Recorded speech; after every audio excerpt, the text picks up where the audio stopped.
diagnóstico del Servicio de Microbiología del Hospital Revalidati. Y hoy día nos toca un tema bastante importante, aunque ya hemos visto pocos casos de diagnóstico microbiológico desde hace algunos años acerca de la brucelosis.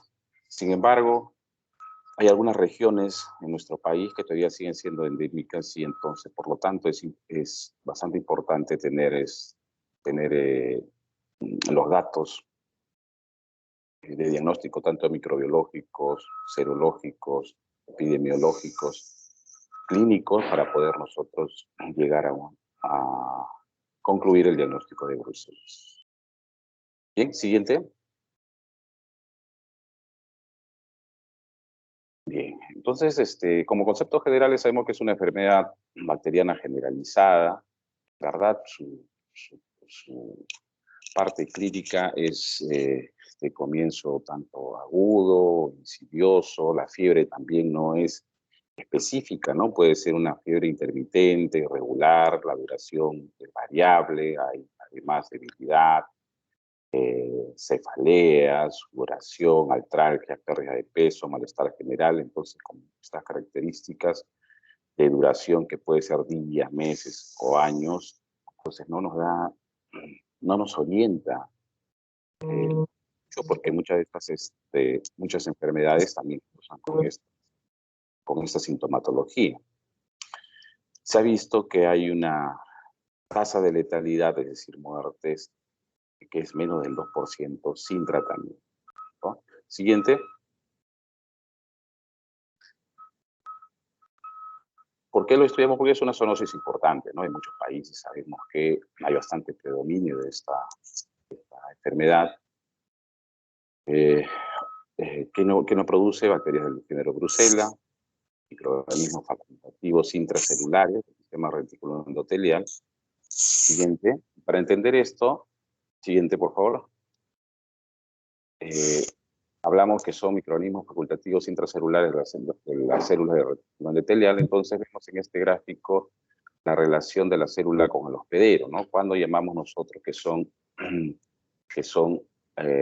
microorganismos facultativos intracelulares. Acá tenemos la célula hospedadora, tenemos la membrana celular, ¿no? Y estas son las bacterias. Entonces tenemos algunas bacterias que viven fuera de esta célula hospedadora, la cual nosotros le llamamos extracelulares.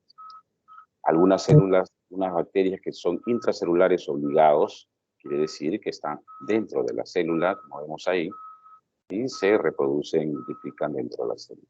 Y las intracelulares facultativos, que es lo que hablábamos de la brucela, es aquella que puede estar dentro de la célula o fuera de la célula. Siguiente. Las características básicas que vemos nosotros son, en la parte microbiológica, es que son cocobacilos pequeños, a la adquisición del gran son gran negativos, no tienen movilidad, no forman esporas, no son esporulados, no producen cápsulas ni flagelos, son aeróbicos estrictos y tienen metabolismo oxidante, ¿no? Y se ha observado en la parte microbiológica también dentro de los cultivos que ciertas especies, las que afectan a los hombres, crecen mejor con un porcentaje de CO2 del 5 al 10%. Hay un mejor desarrollo. Siguiente.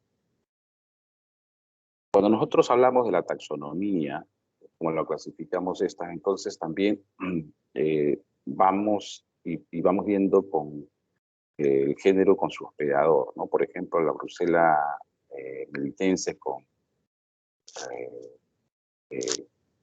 las cabras, la Brucella con el ganado porcino, la Brucella canis con el perro, con los roedores, ovis y Brucella maris con las focas o animales marinos. Siguiente.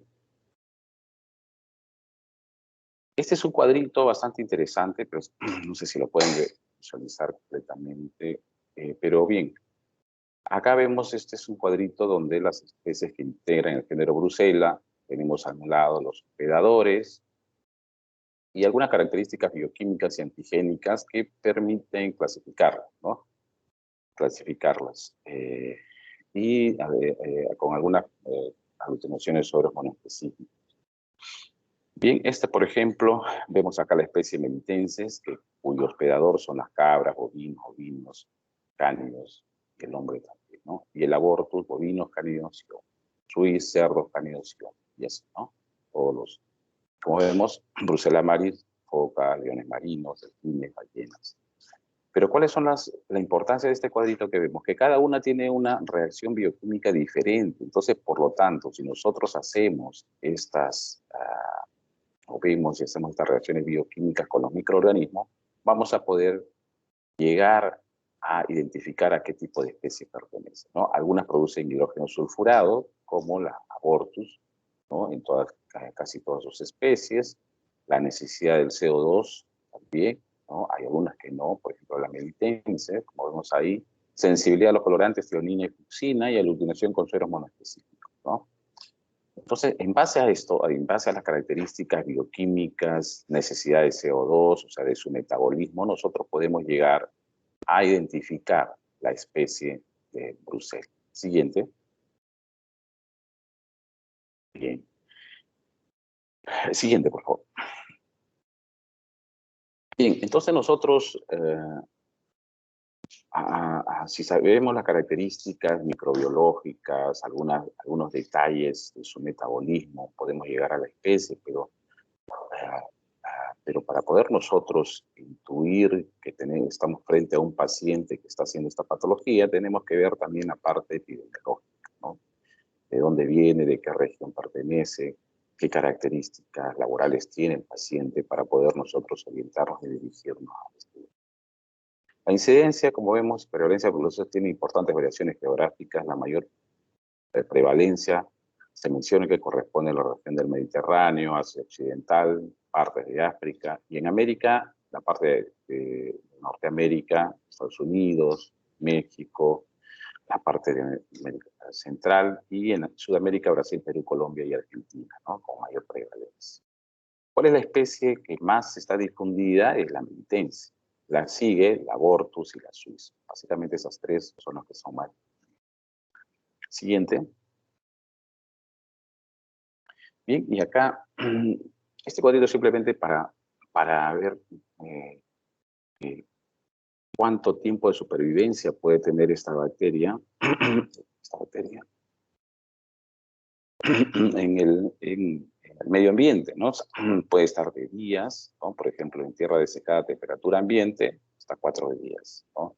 Pero más de 6 a 8 meses, por ejemplo, en fetos mantenidos a la sombra, fetos, o sea, contaminados, de ganado, mantenido a la sombra 6 a 8 meses. Hasta 6 a 8 meses todavía está sobreviviendo, por lo tanto pueden ser infectantes, ¿no? Pero claro, difiere si es suelo o estiércol, si es la leche a temperatura ambiente, que son 2 a 4 días nada más, en la menos cantidad, no todo el tiempo. Menos de un día, agua de 37 grados y un pH de 7.5, ¿no?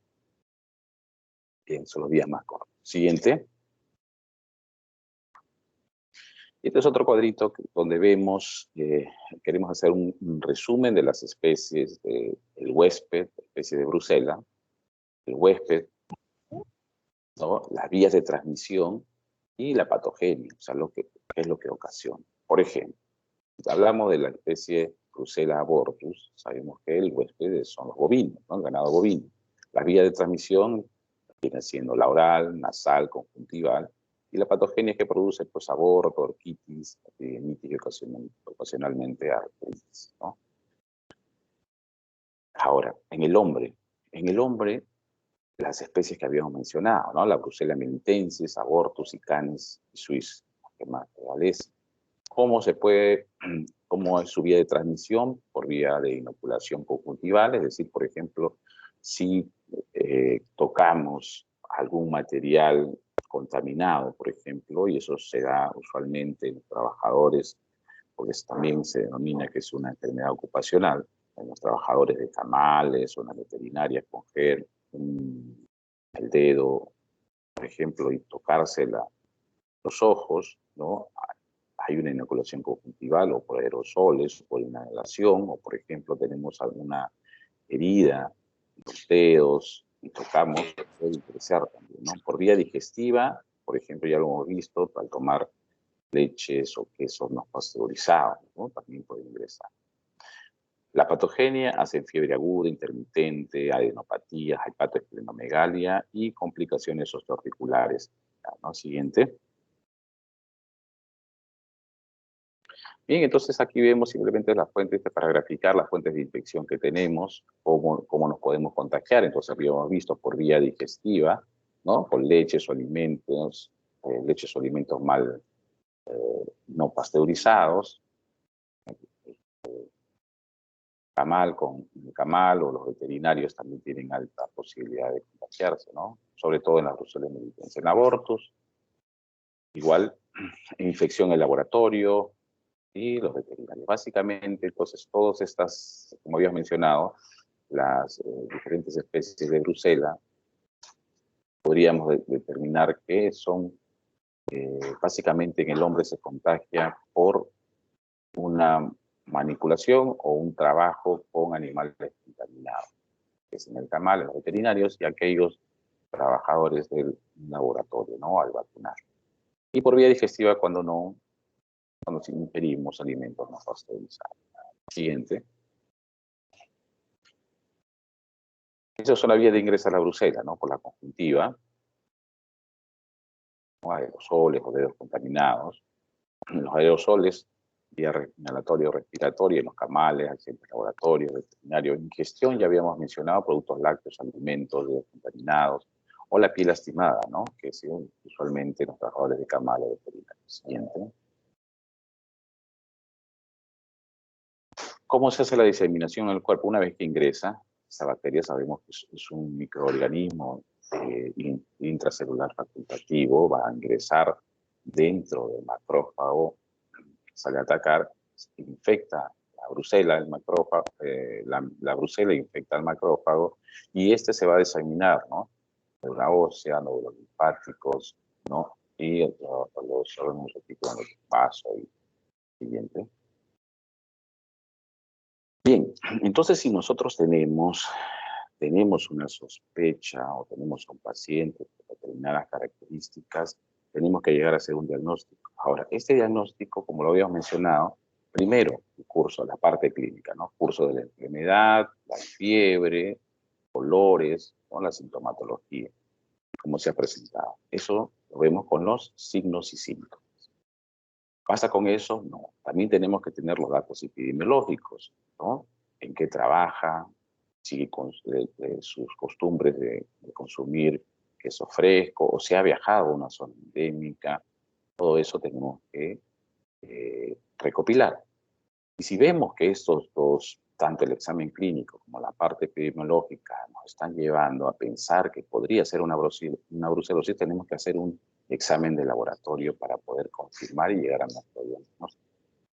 Primero, hacer dentro del laboratorio, que es la parte que vamos a ampliar más y que nos compete en esta parte de microbiología. En el laboratorio tenemos dos exámenes, uno que son los cultivos, básicamente es el hemocultivo y mielocultivo, y otros son las pruebas serológicas. Hemocultivos y mielocultivos vamos a nosotros a aislar, vamos a aislar la brucela, ¿no?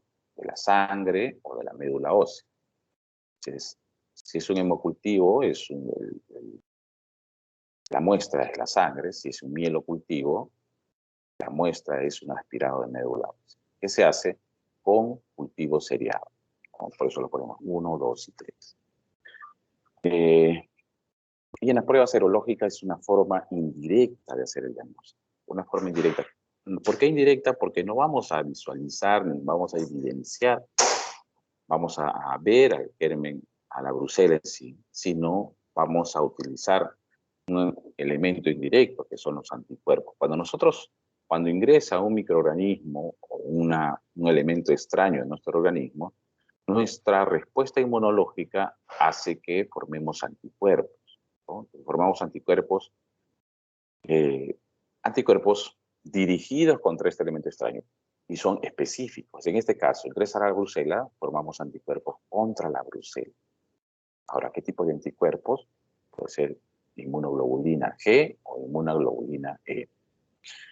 Cuando aparece la inmunoglobulina M, sabemos que en la fase aguda, ¿no? De inicio, lo primero en los primeros días es la inmunoglobulina E. En la parte crónica después va a aparecer la inmunoglobulina G. Entonces, en base a esto, nosotros podemos llegar al diagnóstico de brucelosis. Tenemos entonces la parte clínica, signos y síntomas, los datos epidemiológicos. Nos faltaría desarrollar lo que es la parte del laboratorio, los cultivos y las pruebas serológicas. Siguiente. Cuando nosotros hablamos del diagnóstico bacteriológico, sabemos que en verdad es un tanto laborioso, un poco complicado dentro del laboratorio. ¿Por qué? Porque es un microorganismo que es de desarrollo o de crecimiento fastidioso, no es tan fácil, ¿no? Tenemos que tener un medio enriquecido, tenemos que darle las condiciones para el desarrollo. Tiene que haber una habilidad también, una expertise de quien está en el laboratorio para poder diagnosticar o poder darse cuenta de que es una brucela. Y si tenemos nosotros esa intención también, el cultivo demora, ¿no?, de 5 a 10 días o hasta de repente 2 semanas para poder llegar a un diagnóstico. Y usualmente cualquier otro cultivo dentro de las 48, 72 horas nosotros ya lo estamos descartando como negativo.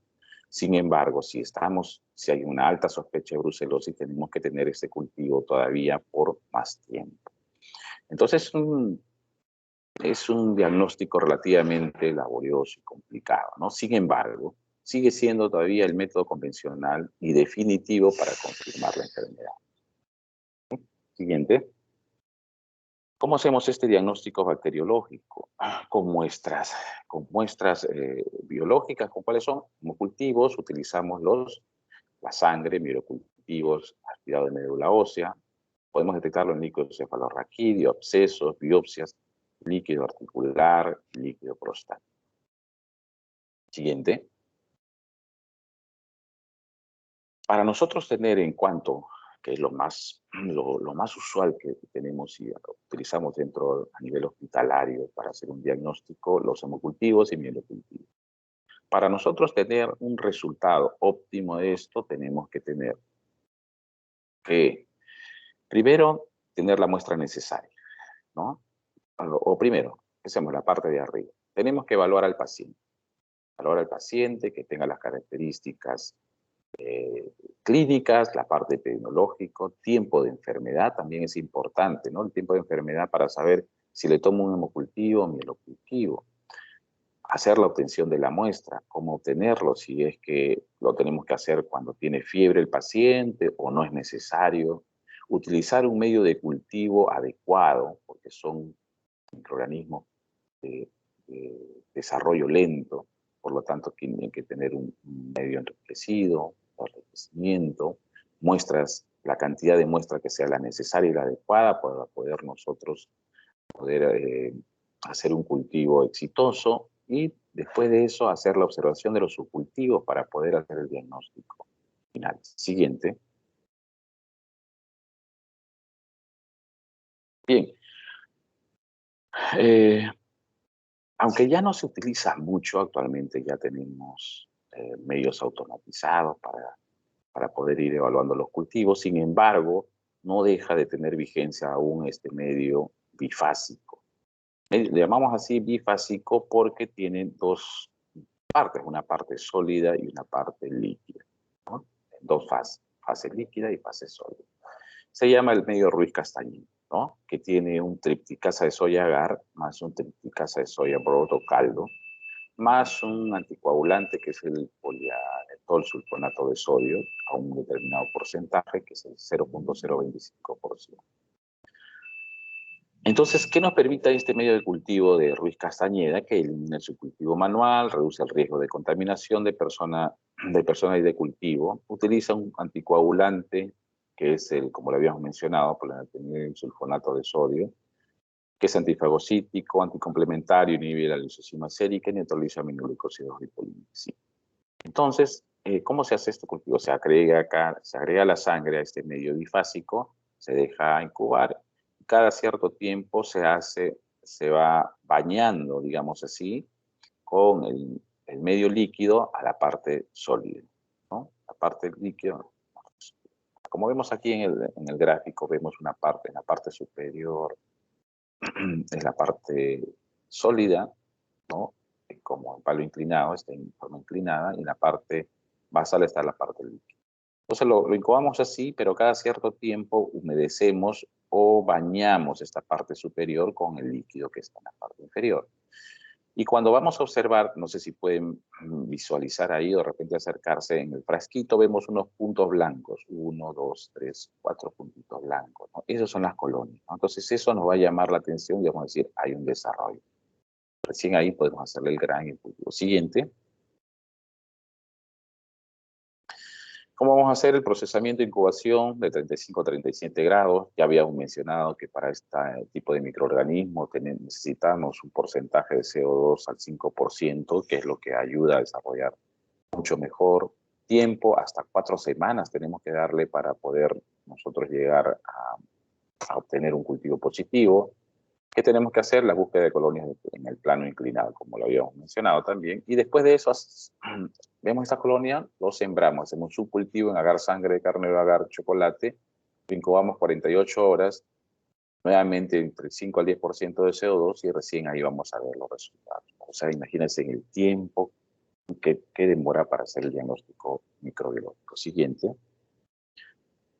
¿Cómo vamos a saber nosotros que es la brucela? Entonces hay que saber algunas claves para la identificación. El crecimiento usualmente está dentro de los 48 horas. Sin embargo, esto no descarta, como lo hemos mencionado, para yo poder dar un cultivo negativo tiene que pasar hasta 4 semanas a veces, ¿no?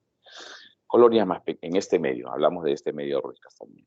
Las colonias son pequeñas, no hemolíticas, transparentes. Cuando le hacemos el gran son cocobacilos gran negativos. Hay una reacción a la oxidasa y a la catalasa que son positivas. No fermentan los carbohidratos y la glutatión con suero polivalente nos va a ayudar a hacer una aglutinación, nos va a ayudar a poder identificarla. Siguiente.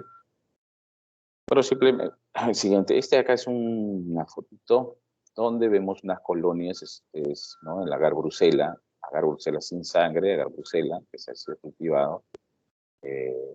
Vemos las colonias, ¿no? Cómo son, ¿no? Blanquecinas, grises. Siguiente.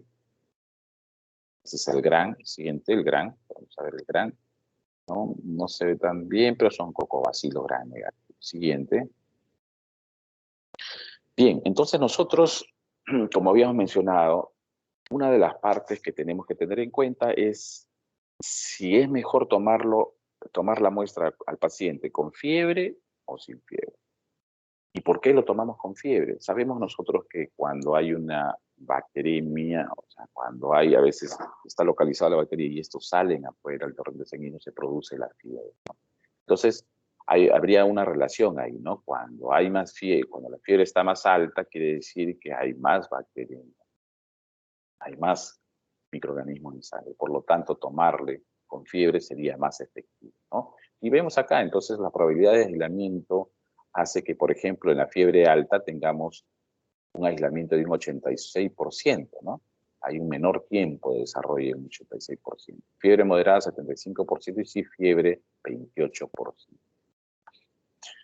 Bien, entonces, ¿es posible que lo tomemos sin fiebre y podemos aislarlo? Sí, pero es menos la posibilidad, ¿sí? Ahora, eso estamos hablando del medio Ruiz Castañeda, ¿no? Porque ahora tenemos medios automatizados que detectan un mínimo desarrollo, una mínima producción de CO2, que hace que ante una mínima producción de CO2 me detecte o se coloree una sustancia fluorescente y me detecte en el equipo que ya hay un desarrollo, ¿no? Entonces ahí puedo hacer los subcultivos. Sin embargo, sigue siendo mucho mejor si se toma con fiebre, ¿no? Siguiente. Ahora, nosotros hablamos que lo podemos hacer el aislamiento de Brucela con hemocultivos o con mielocultivos, ¿no? Entonces, si sabemos acá, por ejemplo, si hacemos una comparación de un hemocultivo y un mielocultivo, ¿cuál sería el mejor, digamos, para el aislamiento? Mire, el hemocultivo positivo va o sea, estamos hablando de un paciente positivo, o sea, un paciente con brucela, un hemocultivo positivo sale en un 53.4 a un 90%, ¿no? Pero sabemos que hay mayor carga bacteriana en médula ósea. Entonces, un mielocultivo casi es equivalente como hacerle 3 hemocultivos. Y acá hay una comparación, mire, el tiempo de aislamiento en el hemocultivo. El tiempo, un aproximado, está entre 6.5 a 8.3 días, o sea, un rango de 2 a 12 días.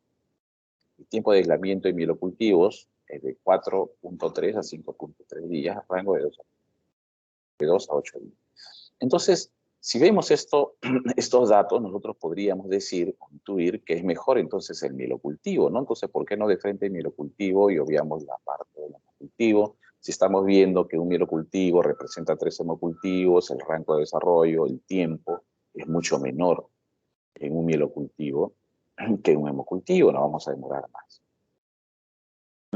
Pero tenemos que tener en cuenta también que un mielocultivo, hacer un aspirado de médula ósea, es un procedimiento invasivo, ¿no? Vamos a introducir una aguja en la médula ósea y aspirarlo.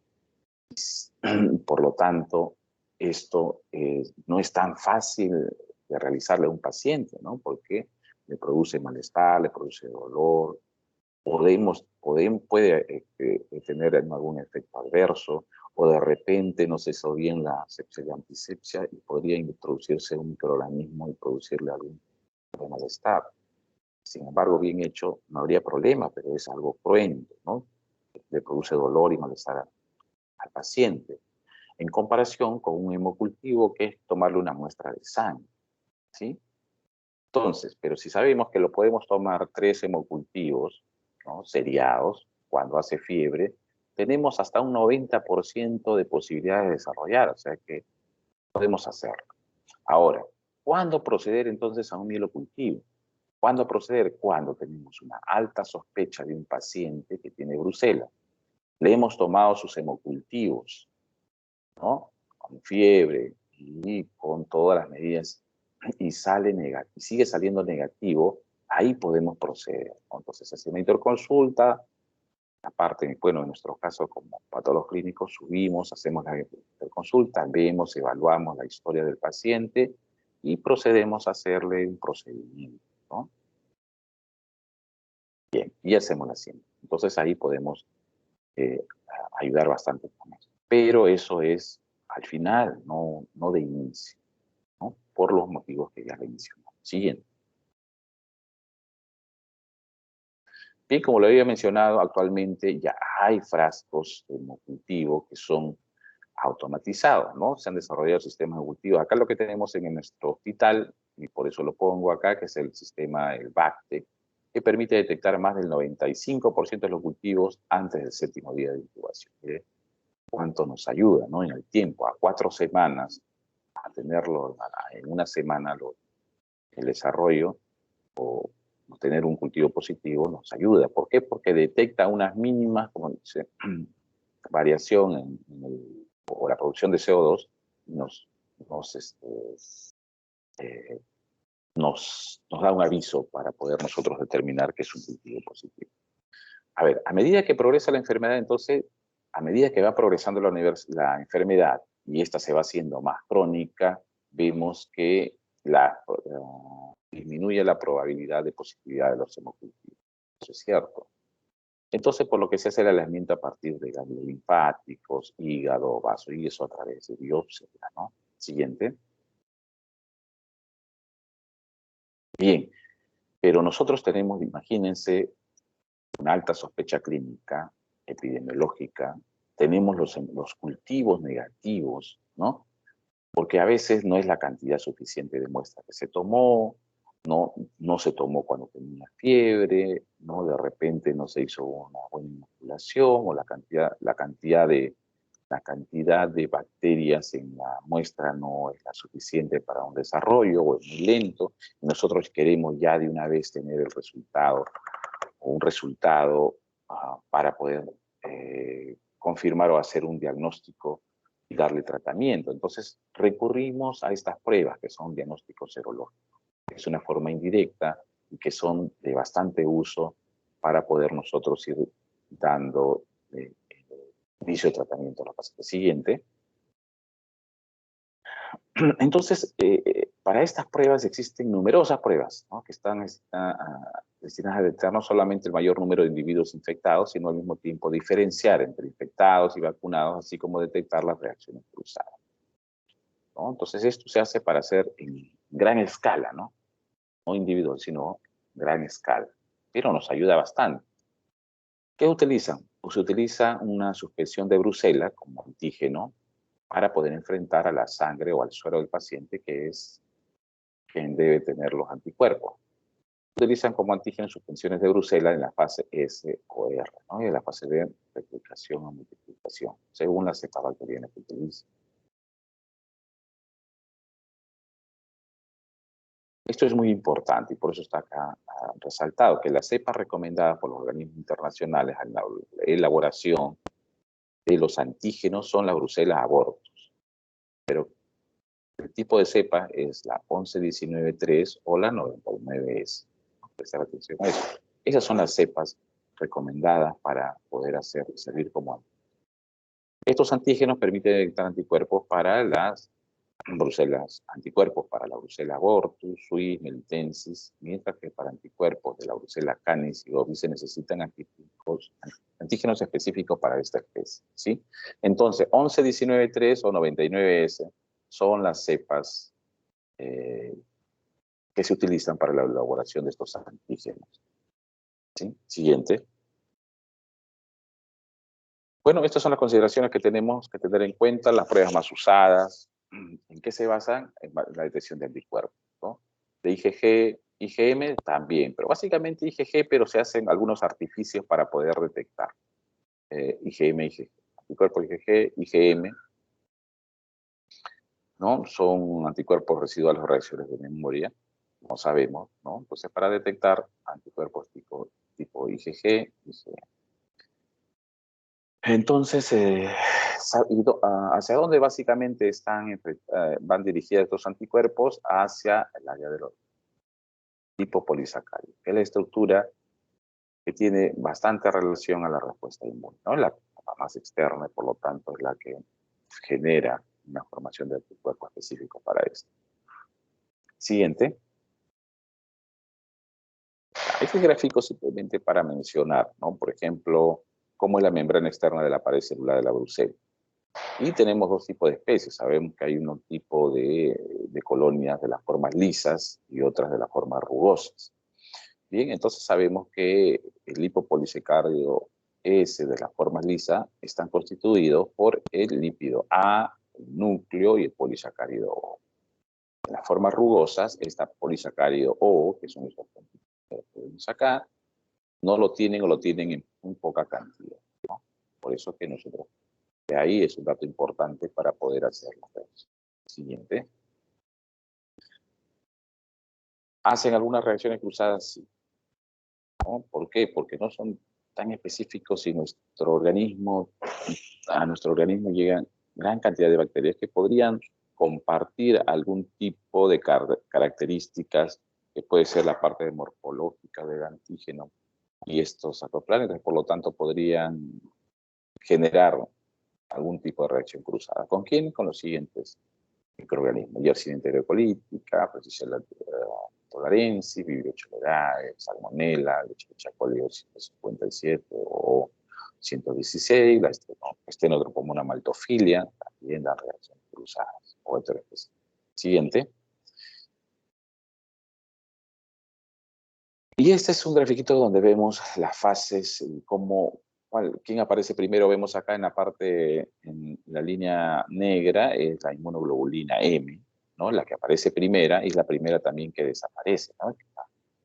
Sin embargo, la inmunoglobulina G va apareciendo lentamente, aparece y puede seguir presentándose por mucho más tiempo, ¿no? Por mucho más tiempo. En algunos casos, en la fase de curación también desaparece. Sin embargo, muchas veces todavía permanece presente como una memoria. Siguiente.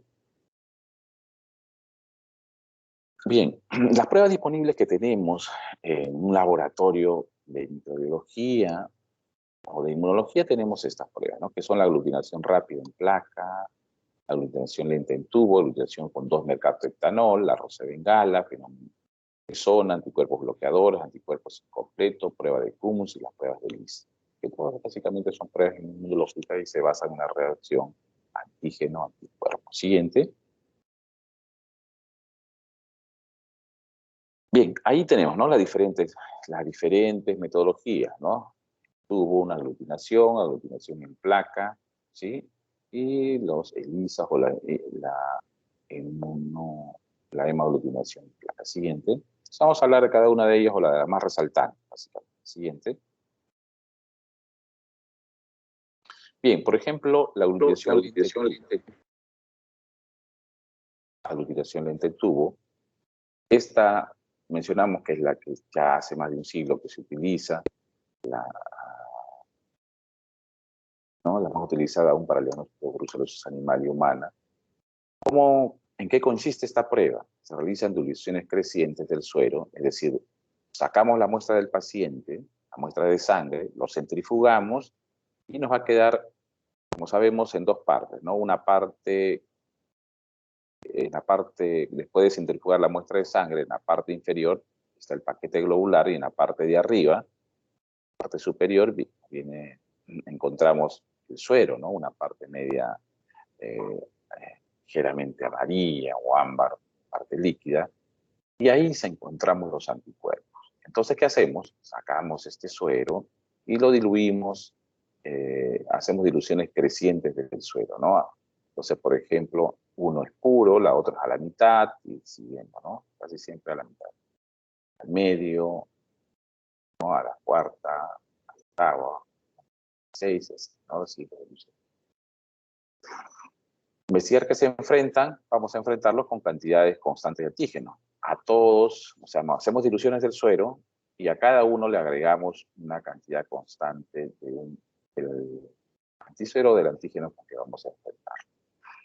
Lo incubamos y al siguiente día vamos a ver si se forma una aglutinación, ¿no?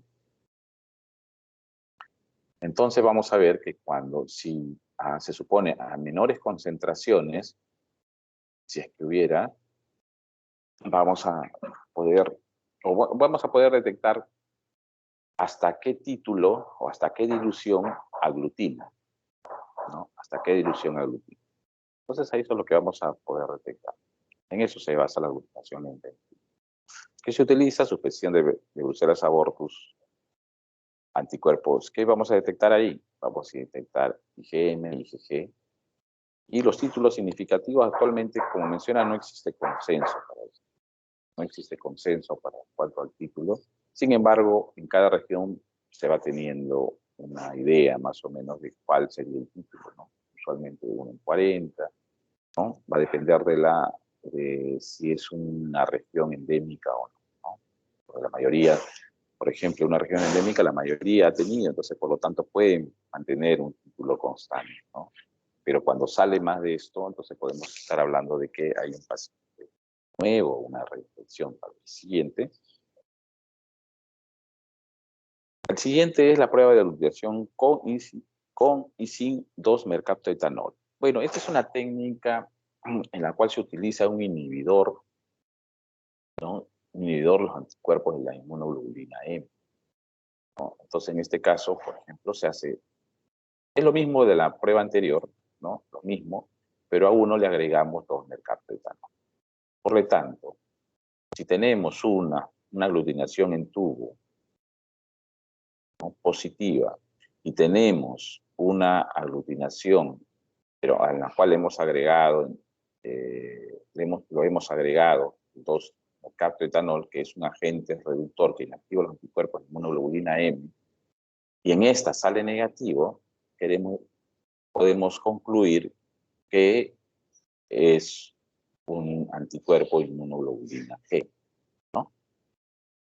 ¿Sí? No sé si me llegaron a entender. Acá se hace una prueba, como la que hemos visto arriba, donde se hace la dilución y se enfrenta a un determinado antígeno, que es la brucela, una cepa de la brucela que le debo mencionar. Lo enfrentamos. Si esta sale positiva, sabemos que hay anticuerpos y que puede ser IgM o IgG. ¿cómo puedo yo determinar si es IgM o IgG? Le enfrento, hago otra prueba igual, pero a esta le agrego 2-mercaptoetanol. Esta prueba 2-mercaptoetanol, este 2-mercaptoetanol que es reactivo, me inhibe los anticuerpos de la clase IgM. Por lo tanto, yo tengo una prueba en tubo positiva y otra prueba con 2-mercaptoetanol negativa, ¿no? Negativa, quiere decir que los anticuerpos que estoy yo dosando ahí, puedo distinguir si es IgM o IgG. ¿Sí? Se utiliza simultáneamente las pruebas de iluminación en tubo con y sin tratamiento de suero con 2-mercaptoetanol, y la diferencia del título obtenida entre ambas pruebas corresponde a los anticuerpos de inmunoglobulina E. Bueno, esas son las características que se utilizan. Título significativo mayor de 1 en 20. Siguiente. Esta reacción de Hutchinson, que es lo mismo, pero se utiliza en placas. En una placa de vidrio se utilizan cantidades decrecientes de suero igual y con cantidades constantes de antígeno. Pero es en placa. Los otros en tubo, acá se utilizan pequeñas cantidades en placa. Igual, ¿no? ¿Qué detectamos? Anticuerpos IgM, IgG igual, ¿no? Los dos anticuerpos. Título significativo mayor de 1 en 40. En ocasiones observa el fenómeno de prozono, o sea, cuando hay una cantidad excesiva de anticuerpos, es muy posible que me salga negativo, por lo tanto yo tengo que diluir el suero del paciente y enfrentarlo para ver si verdaderamente llegar a una equivalencia tanto de antígeno-anticuerpo para poder ver la reacción antígeno-anticuerpo. Siguiente. Siguiente, por favor. Rosa de Bengala. Es una prueba rápida, acá se utiliza como tamiz, se pone en contacto una alícuota o una gota de suero con una gota de antígeno o 30 microlitros, si queremos ser más específicos, y se observa la presencia o no de aglutinación, ¿no? O sea, gota a gota, suero del paciente con suero con el antígeno. Lo mezclo y veo si hay aglutinación o no. El antígeno que se utiliza es suspensión de velocidad de los abortos al 8.5% y un colorante roja de Bengala que me permite visualizar más rápido la aglutinación. ¿Qué detecto? Anticuerpos, tanto inmunoglobulina M como inmunoglobulina P. ¿Cómo se reporta? Positivo o negativo. Acá no hay dilución. Positivo o negativo, nada más. Siguiente.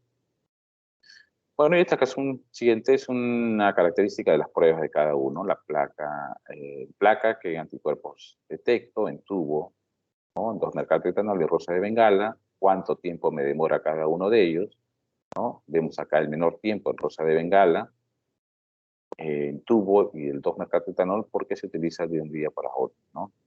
4:48 horas. El pH a la cual se utiliza y el porcentaje del antígeno a utilizar, ¿no? Al 8%, al 4.5%, al 10, al 12%. Siguiente.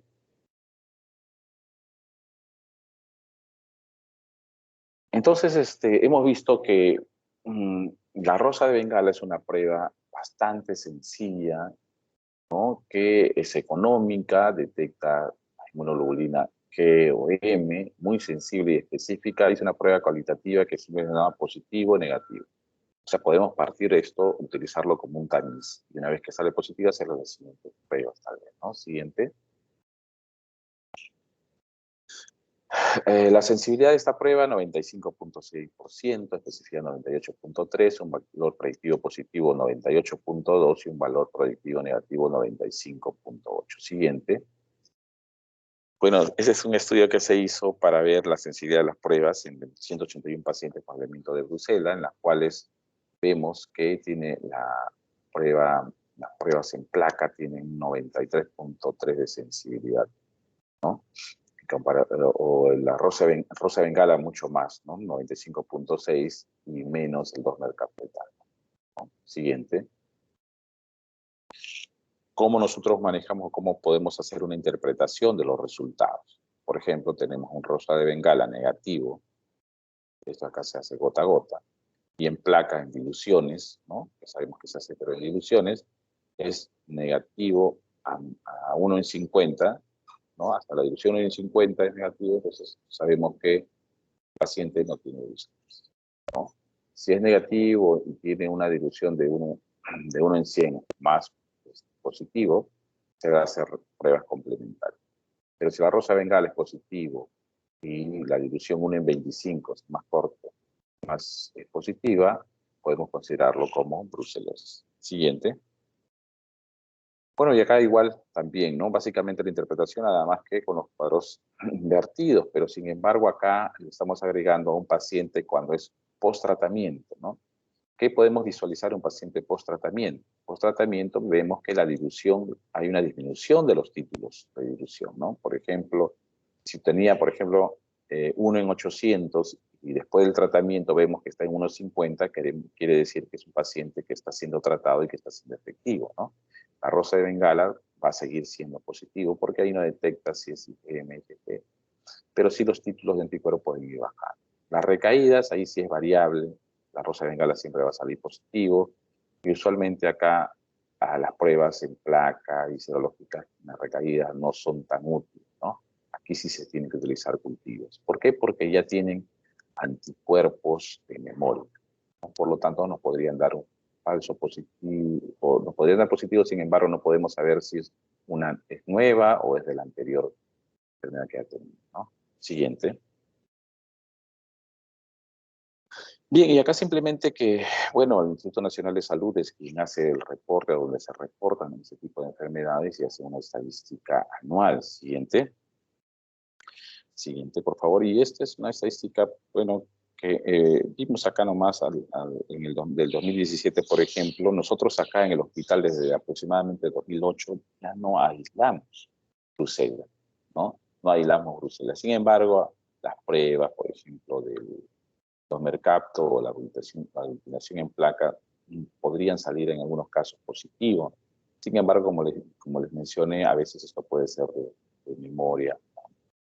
Entonces, vemos acá simplemente para mostrar en estadística que en PCR, que es la prueba de la reacción en cadena de la polimerasa, una prueba molecular, todas las pruebas que se han hecho, los diferentes meses que han tenido, por ejemplo en enero y el otro fue en octubre, son negativas, ¿no? Los cultivos, que es el primer, que es diagnóstico bacteriológico cultivo, todas son negativas, ¿no?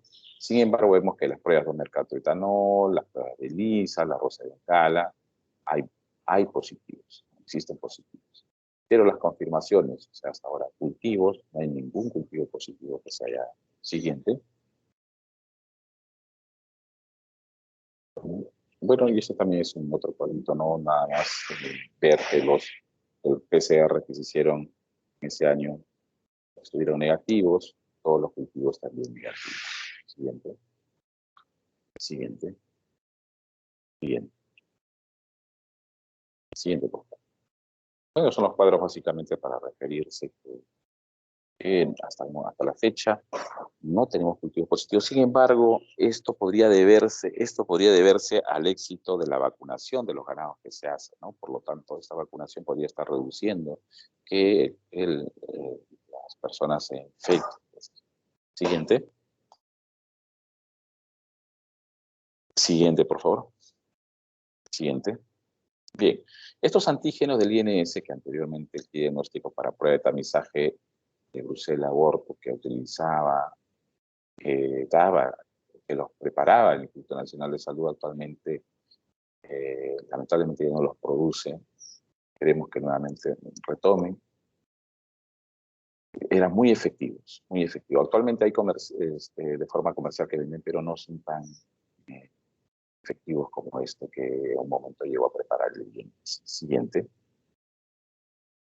Bien, y una vez que nosotros tenemos ya el diagnóstico, tenemos un paciente con sintomatología, epidemiología, podemos tener un cultivo positivo, de repente un cultivo negativo, pero las pruebas serológicas me indican que su inmunoglobulina M está positivo, si es un paciente con una enfermedad aguda o con un paciente que ya tiene un periodo de enfermedad de meses, por lo tanto, y sale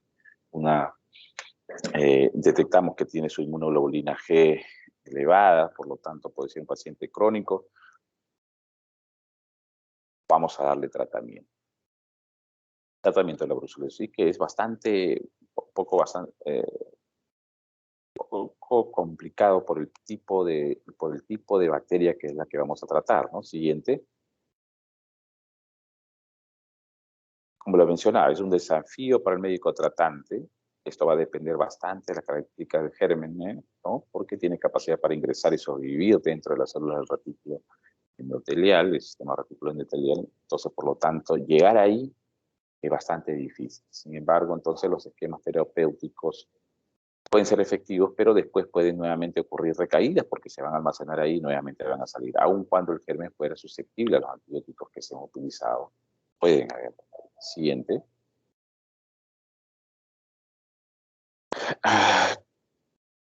¿Cómo sabemos que hay una efectividad de la antibioterapia que estamos dando a un paciente?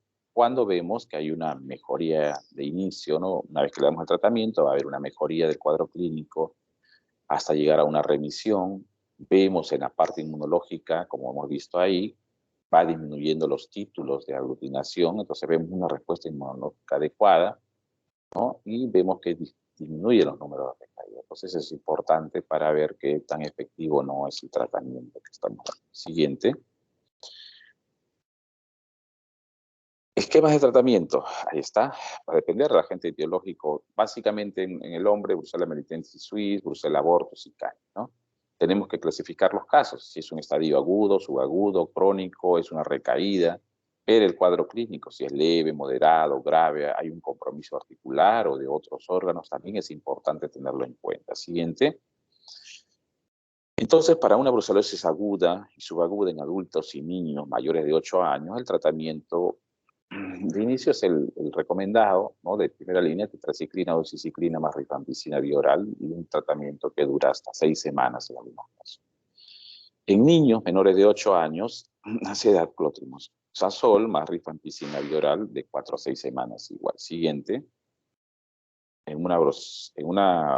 Sí, claro, sería bueno que te enviaras por donde Pochalón. Sí. Si me escuchas, está. Brucelosis crónica, por ejemplo, en la fase de ataque estamos dando un esquema similar en caso de agudo, duración también igual o hasta la remisión del cuadro clínico. Y la fase ya de consolidación ya se le da minidosis, ¿no? Una cápsula de tetraciclina o oxiciclina cada 24 horas, adultos o niños mayores de 8 años. Menores de 8, clotrimazol y duración hasta 6 meses. Siguiente. Y en embarazo y lactancia tenemos análisis, hay que ver, ¿no? Del riesgo-beneficio, en este caso, ¿no? Cuándo darle y cuándo no darle el tratamiento. Y se reemplaza obviamente las tetraciclinas por el clotrimazol. Ver las recaídas, si usamos el mismo esquema o damos dosis. Hay que ver la causa, ¿no? Si es la persistencia interruptiva de la bacteria. Independientemente del caso utilizado, y a veces no está relacionado a resistencia bacteriana, sino por el mismo hecho de que es un organismo, microorganismo intracelular facultativo. Siguiente. Pero uno de los puntos, de los puntos importantes es la prevención de la brucelosis. Hay que prevenir la brucelosis, que es en base al control, o sea, la vacuna Brucella melitensis contra el ganado, evitar el consumo de queso fresco producido artesanalmente o la leche pasteurizada. De esa manera llegaremos a la erradicación de esto, ¿no? Con la eliminación también de las cabras infectadas, los animales o ganado infectado. Bien, creo que siguiente. Entonces, con esto podríamos nosotros concluir. No sé si tuvieran alguna pregunta.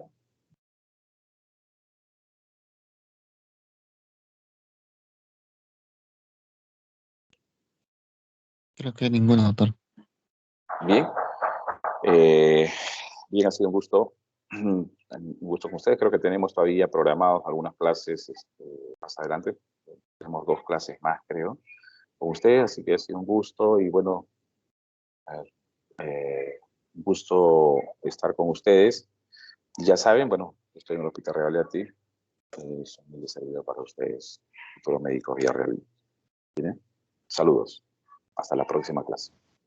Gracias, doctor. Hasta la próxima. Muchas gracias, doctor. De nada, doctor. Compañeros, voy a descargar la lista, así que si alguien tenía problemas me lo comunica